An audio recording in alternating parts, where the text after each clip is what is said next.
Hello friends, இன்றைக்கி வீடியோவில் கோதுமை மாவு யூஸ் பண்ணி வெஜ் மோமோஸ் எப்படி செய்யலான்னு பார்க்கலாம் வாங்க. இந்த டிஷ் பண்ணுறதுக்கு 1 கப் பொடியாக நறுக்கின முட்டைக்கோஸ், 1/4 கப் துருவின கேரட், ஒரு பெரிய வெங்காயம், பூண்டு, பச்சை மிளகாய், கருவேப்பிலை எடுத்திருக்கேன். இப்போ ஒரு வானலில் எண்ணெய் ஊற்றிட்டு எண்ணெய் சூடானதுக்கப்புறமா ஃபஸ்ட்டு பூண்டு சேர்த்துக்கோங்க. கூடவே பச்சை மிளகாய், கருவேப்பிலை.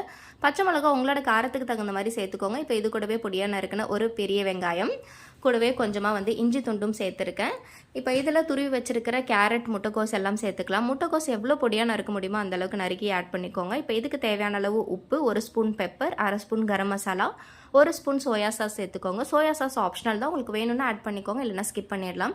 இப்போ காய்கறி வேகிற நேரத்தில் நம்ம சப்பாத்தி மாவும் பிசைஞ்சு வச்சாச்சு. காய்கறியை ரொம்ப நேரம் வேக விட்டுறாதீங்க, கொஞ்சம் க்ரன்ச்சியாக இருந்தால் தான் நல்லாயிருக்கும். இப்போ சின்ன சின்ன ரவுண்டாக நம்ம உருட்டி எடுத்ததுக்கப்புறமா உள்ளார இதை ஸ்டஃப் பண்ணி இந்த மாதிரி ஃபோல்ட் பண்ணி எல்லாமே ரெடி பண்ணி வச்சுடுங்க. இப்போ இதை நான் இட்லி தட்டில் தான் இன்றைக்கி நான் ஸ்டீம் பண்ணி எடுத்திருக்கேன். டேஸ்ட் ரொம்பவே சூப்பராக வந்திருந்தது. யாருக்கெல்லாம் இந்த ரெசிபி பிடிச்சிருக்கோ லைக் பண்ணுங்கள். இது வரைக்கும் நம்ம வீடியோவை சப்ஸ்கிரைப் பண்ணலைன்னா சப்ஸ்கிரைப் பண்ணுங்கள்.